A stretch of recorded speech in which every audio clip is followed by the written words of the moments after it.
Hi everybody, it's me, LisaT, coming at you with some nighttime energy. So we're doing a little lights out with Lisa. Reading The Language of Letting Go by Beattie. Gonna bring you a little lights out nighttime positive energy. Doing catch up, so we're gonna see 2 in a row here. So we are reading Valuing Our Needs. When the time was right, that was a good one. When the time is right, there are times always something. Yes. Okay, so valuing our needs. I had to figure out where I was. It feels like it's been days and days since I've done this, but I'm only a couple days behind. Okay, anyways, here we go. Valuing our needs, December 8th. We don't ask for what we want and need. We discount. When we don't ask for what we want and need, we discount ourselves. We deserve better. I said this to someone in the last 24 hours. Never fails, right? That's something about when I pretend that it's okay, or when I say in the moment, like, oh yeah, no, I think that's funny, or interesting, when I feel like inside of me, or some like no, I don't agree with that, or no, I don't agree with that, or I don't think that's okay, or I don't, if I don't speak up for myself, and if I lie in that moment basically and say, oh yeah, that's okay, I don't mind, when really I'm like, oh, that, you actually know that behavior is not okay with me. When I do that, I deserve myself. I don't show up for myself. I abandon myself. And it hurts. I hurt myself. In those moments.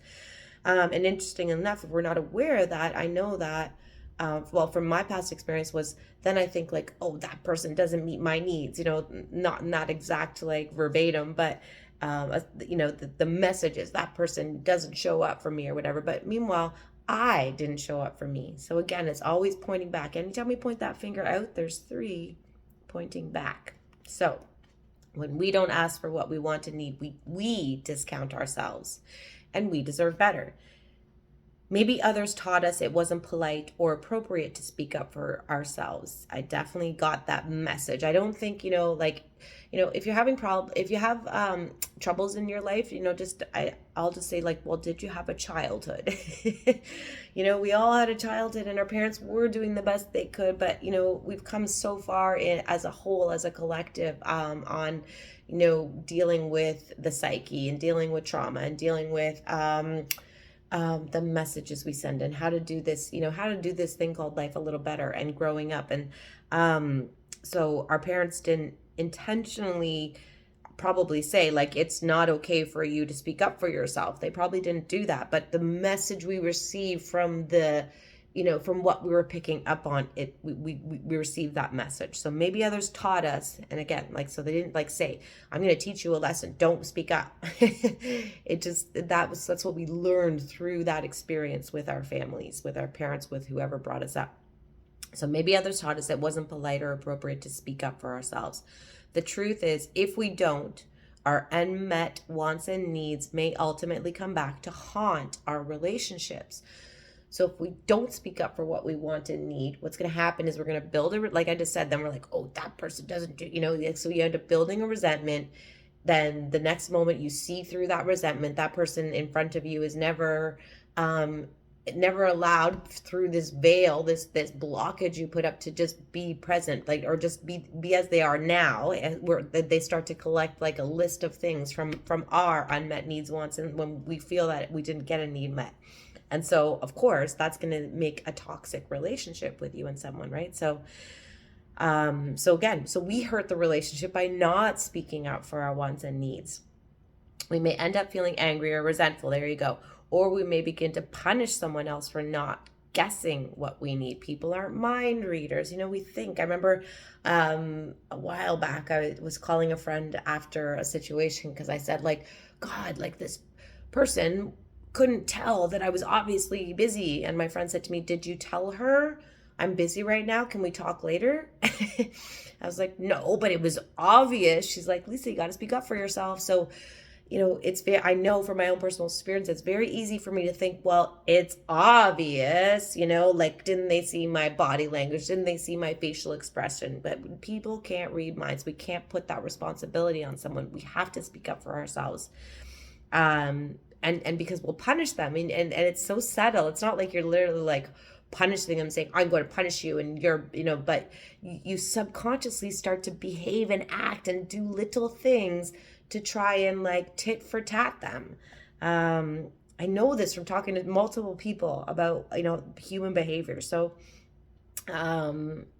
yeah, so we end up we build a resentment, or we begin to punish someone else for not guessing what we need.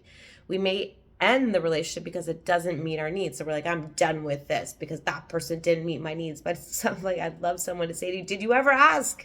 Did you ever ask or share your needs?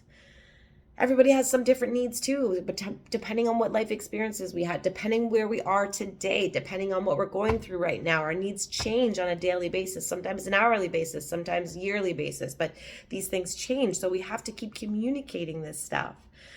Okay, intimacy and closeness are only possible in a relationship when both people can say what they want and need.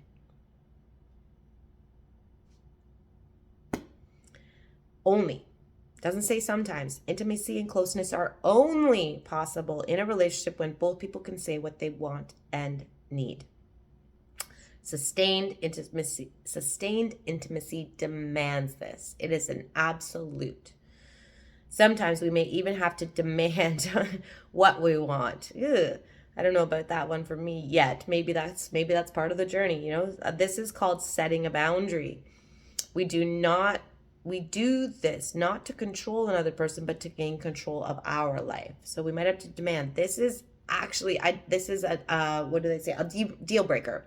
So that's maybe when they say demand, maybe they're talking about when you use that kind of language. So one of my deal breakers is this. So if that's like this is a non-negotiable, as they say. Some things are, we can wean a little bit.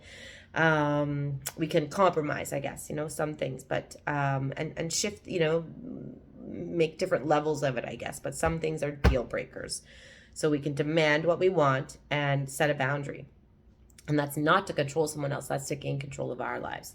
So our attitude towards our needs is important too. Our attitude towards our needs is important too. We must value them and take them seriously if we expect others to take us seriously. We teach others how to treat us by the way we treat ourselves. We don't teach others to treat us by saying, this is how you're going to treat me. We teach through demonstration. We demonstrate how we treat ourselves, how we take care of ourselves, and someone else goes, oh, that's how to take care of Lisa, or that's how to take care of Susan, or Joanne, or so-and-so, or Bob, or Eric, whatever. So because we witness, we're like, oh, that's what they do for themselves, and that's what they need and want, because if that's what they're doing for themselves, that must be what they need and want, right? Okay, so we must value and take them seriously if we expect others to take us seriously. So value our needs and wants seriously. When we begin to place value and importance on our needs, we'll see a remarkable change. Our wants and needs will just begin to get met. Let it begin with me is one of the slogans in codependency. This is from Al-Anon, right? As I've mentioned before. So here's your prayer for today. Today, I will respect the wants and needs of myself and others. I will tell myself, others, and my higher power what I want and need, and I will listen to what they want and need too. Mutual. Amen. Thanks for watching. Love you all. Please hit the subscribe button. Please give me a thumbs up.